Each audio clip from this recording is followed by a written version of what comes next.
Buenos días, compañeros. Estamos aquí abordando un tema de la asignatura de situación internacional contemporánea, asignatura que nos imparte nuestra profesora Neri Vázquez Guadarrama en el sexto semestre de los alumnos que cursamos la licenciatura en Trabajo Social en el Instituto Mexicano de Psico-Oncología.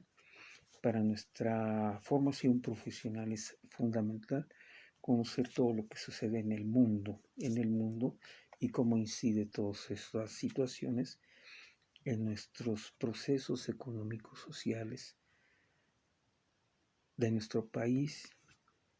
Ahorita, pues la nota es precisamente lo que sucede con Rusia, con Ucrania, con Estados Unidos, con la OTAN y con todo lo que implica el armamentismo, el poder, siguen los imperios, ¿verdad? Las colonizaciones, o sea, las secuelas o la Segunda Guerra Mundial no ha terminado.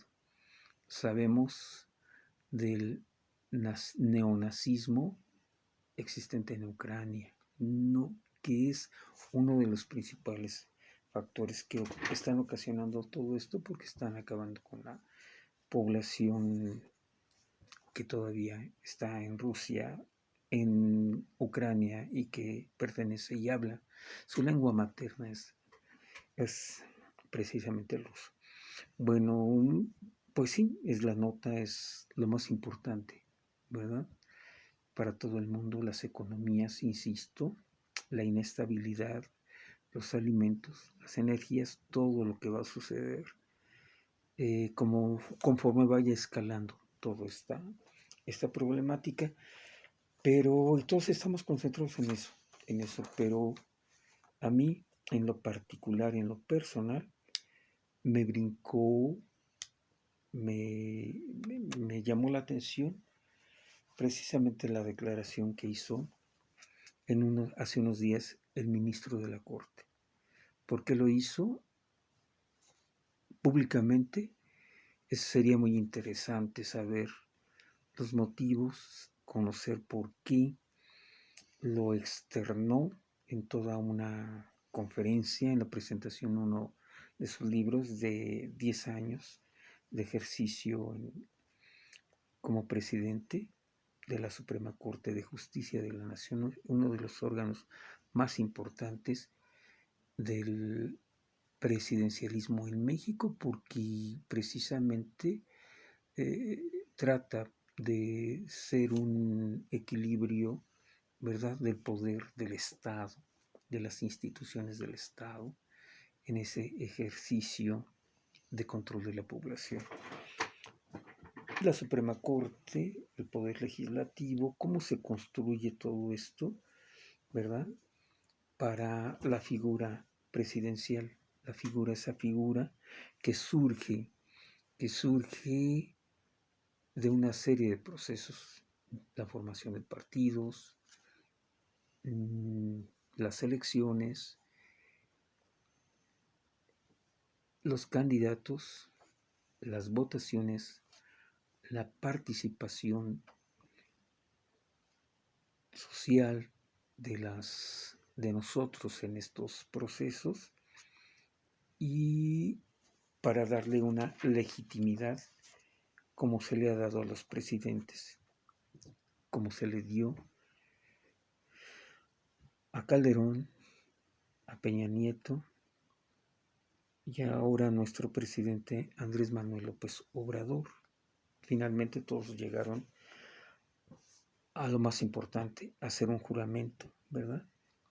Hacer un juramento ante el Congreso, ante lo máximo que hay, a esos órganos, ¿no?, legislativos, en donde ellos van a hacer cumplir con la Constitución y de todas las leyes que de ella emanen. Sin embargo, es verdaderamente significativo ver que esto no sucede. no sucede por todos una serie de intereses que hay precisamente ante la figura presidencial, ¿no? ¿Quién sostiene o quién sostuvo a esos presidentes? ¿Quién sostuvo a Fox, verdad? Los amigos de Fox, ¿no? Cómo llegó Calderón a la presidencia y pues cómo llegó Enrique Peña Nieto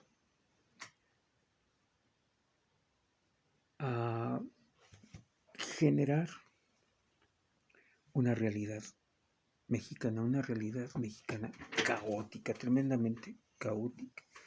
Nosotros que pertenecemos o los que pertenecemos a una de las generaciones de progreso, de crecimiento económico en los años 60, 70, 80, pues gozamos de una serie de beneficios estructurales, unos estructurales porque se construyeron leyes de protección social a los trabajadores. Se hablaba de una clase trabajadora obrera, de una burocracia, de trabajadores al servicio del Estado y de trabajadores del apartado A y B constitucional, ¿no? Pero finalmente todos gozaban de una serie de prestaciones que estaban destinadas precisamente a generar mejoras en las condiciones de vida, porque nosotros lo pudimos observar cómo la gente, nuestros vecinos, nuestros compañeros de la escuela, iban mejorando sus viviendas, se cambiaban a Viveros del Valle, cerca de Satélite, era verdad, a Viveros del Valle ya dije, Santa Mónica, todas esas zonas urbanas se fueron desarrollando precisamente porque había esa posibilidad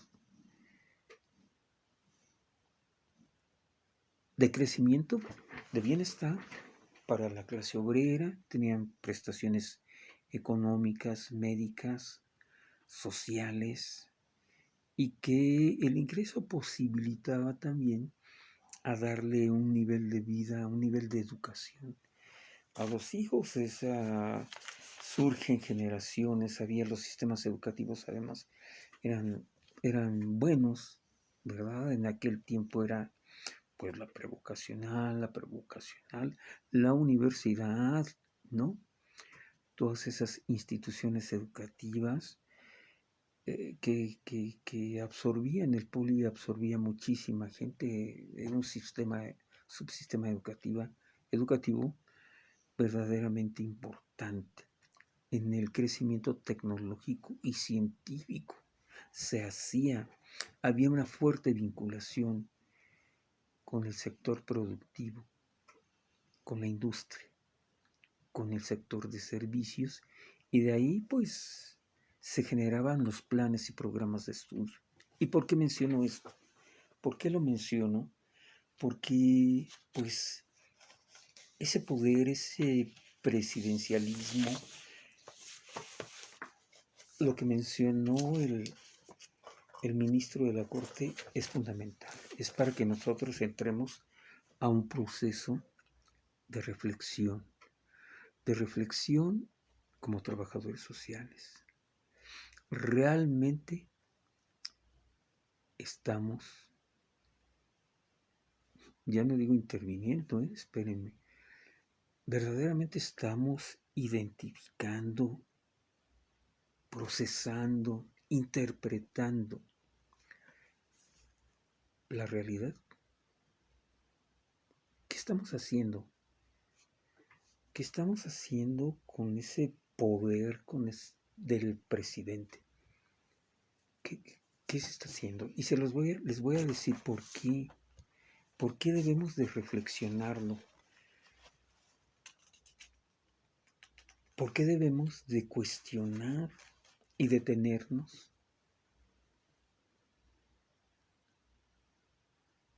para definir nuestra perspectiva profesional, nuestra intervención profesional, sino cómo podemos hacerlo si no la hemos definido, interpretado. Les voy a decir por qué. Porque nosotros, y todas las profesiones, no nada más, y todas las instituciones, yo me pregunto qué hizo el DIF, ¿no? Para los niños de la guardería. Los niños de la guardería, ¿no? 40 y tantos números, 40 y tantos niños muertos. Imagínense, murieron, yo creo que es una de las peores formas de morir, de las peores muertes, perdón, y además el sufrimiento de los padres que confiaron en llevar a sus hijos para ellos incorporarse a una actividad productiva que los llevara precisamente a obtener mejores condiciones materiales de vida, a adquirir una serie de satisfactores. El carro es fundamental, ¿no? Las distancias para el trabajo, para la escuela, son verdaderamente terribles, ¿no?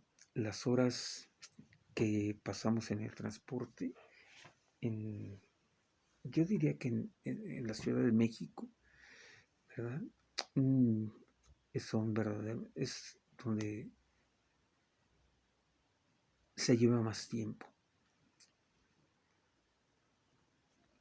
Y adquirir un carro para la familia, para el bienestar, para ir a pasear, un fin de semana, gozar con los hijos, en un aspecto tan de derechos humanos como esta, la recreación, la cultura, el cine, el teatro, no sé, todo eso, generar el desarrollo humano que requiere la población, pues llevó a los padres de familia precisamente a hacer uso de esta prestación, que fíjense vamos, que fue subrogada. El Instituto Mexicano del Seguro Social tenía guarderías suficientes, ¿verdad?, para dar el servicio, para proporcionar el servicio a los trabajadores. Pero producto del neoliberalismo, para nada más concretarme este punto, precisamente, o sea, una de las condiciones del neoliberalismo es privatizar los servicios, ¿no? El sector de bienes y servicios, ¿no? Y dicen, bueno, vamos a subrogar las guarderías, que los particulares coadyuven a la prestación de este servicio y se otorgan las autorizaciones a través de una serie de requisitos, ¿verdad?, de seguridad estructural, firmada por ingenieros calificados, por inspecciones de vigilancia, ¿verdad?, para que puedan operar. Y la guardería ABC pues se convirtió en una tragedia, ¿no? Que se ocultó, ¿no? El ministro dijo que precisamente sintió todo el poder para que él nos sacara un dictamen veraz de lo que había sucedido en la guardería. Hoy lo está diciendo. No sabemos qué responsabilidad pueda tener él, una responsabilidad administrativa, jurídica. No sabemos, ¿no?, cuántos niños quedaron quemados, ¿no? Ya crecieron, en qué condiciones están, y sobre todo el sufrimiento y el dolor para los padres, los abuelos, los tíos, los primos. Haber vivido todo esto ha de haber sido verdaderamente terrible, pero pues es la hipocresía de todo. Y esto es a nivel mundial, ¿no? Para que en las clases que el interés superior de la niñez y las declaraciones y las convenciones y todo lo que se habla de la UNESCO, la UNICEF, ¿no? La FAO, todos esos organismos internacionales y los organismos de la sociedad civil, ¿qué hicieron? ¿Qué hicieron ante ese dolor? No hicieron nada. Y les digo, esto viene internacionalmente, ¿no? Y les voy a mostrar unas imágenes nada más para que se den cuenta que es a nivel internacional. O sea, ¿qué ha hecho? ¿Qué ha hecho la ONU? ¿Qué han hecho los organismos internacionales para atender esto? ¿No?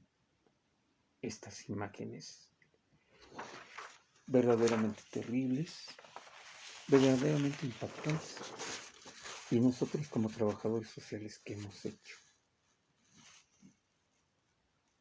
¿Qué hacemos? ¿Qué hemos planteado? ¿Qué hemos reflexionado? ¿No? ¿Qué ha hecho los organismos internacionales? ¿No? Con los niños de Siria, ¿no? Bombardeados por Jerusalén, ¿no? Las caras. Y esto es poco, ¿eh? Miles de niños muertos, ¿no? O huérfanos. ¿Y qué ha hecho? O sea, la ONU no realmente es un florero internacional muy caro, ¿no? Vamos, vean nada más, ¿no? Esta ya la vimos, pero pues es verdaderamente impactante y esto existe. Yo visité una casa ahí por División del Norte en un trabajo que realizamos, ¿verdad? Y pudimos ver estos sí existen en México, todos estos casos, ¿no? Casos verdaderamente impactantes, verdaderamente demoledores, de modelo. Miren, vean las caras de todos ellos, o sea, y como trabajadores, ¿qué hacemos? Nada más recetar los derechos humanos de los niños. Como trabajadores sociales recetamos las declaraciones, recetamos, ¿verdad? Y pues distraídos en las minorías, que yo no tengo nada en contra de las minorías, pero también hay que pensar en las mayorías, equilibrar. Los organismos de la sociedad civil deben de equilibrar y también ver por las mayorías, y pues aquí queda la reflexión y planteamiento que hemos hecho como trabajadores sociales con este caso, nada más. No hablemos de los desaparecidos, de los 43. ¿Dónde están? Imagínense el sufrimiento para las familias, ¿no? Para toda esa gente, ¿no? ¿Cómo es posible? ¿Cómo es posible que el Estado, el presidente, ¿no? El presidencialismo haya permitido esto en México? Y es un aspecto, ¿no? Hablar de la infancia, los jóvenes que no dejaron de ir a la escuela, que desertaron por la pandemia, que desertaron por no tener un celular, que desertaron por no tener una computadora para cumplir con esos requerimientos. Una frustración terrible y un rencor para la sociedad que se pueden convertir en una serie de conductas antisociales porque están enojados. Como trabajadores sociales ¿Cuál sería la reflexión? ¿Cuál sería el planteamiento?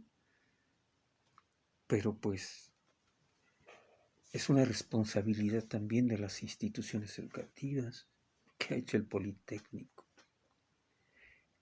que ha hecho la Universidad de México, las universidades del interior de Guadalajara, de Sonora, de Sinaloa, ¿no?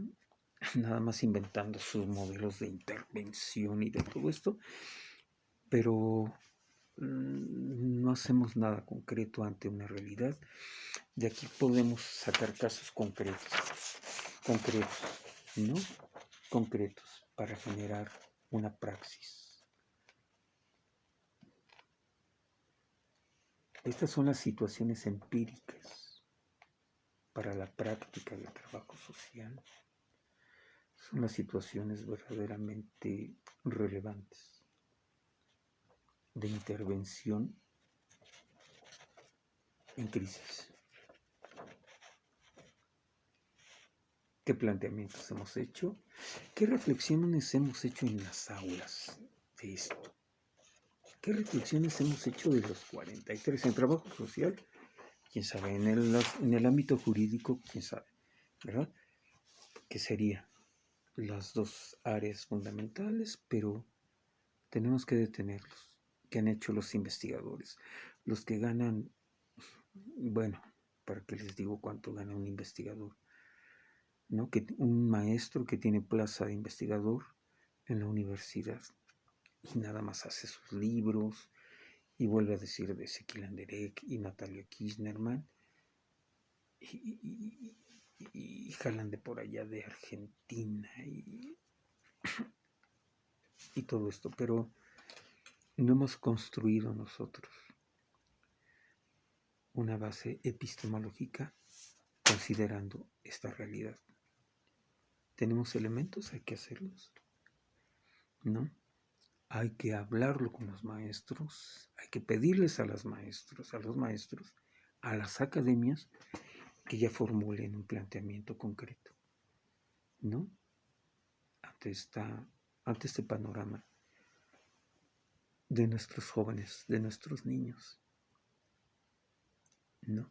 Presente, no futuro, ¿no? En donde se atrevieron a llamarles ninis, y este concepto surge de la universidad, tengo entendido, ¿no? Lo voy a precisar, pero sí salió de la universidad. Ni estudian ni trabajan, ¿no? Verdaderamente terrible ese estereotipo a jóvenes que están fuera de todo beneficio del desarrollo tecnológico, del desarrollo económico y social, cuando la riqueza se concentra en unas cuantas manos en México. Y el Coneval nos dice que sí, que 7 de cada 10 mexicanos que son pobres serán pobres toda la vida.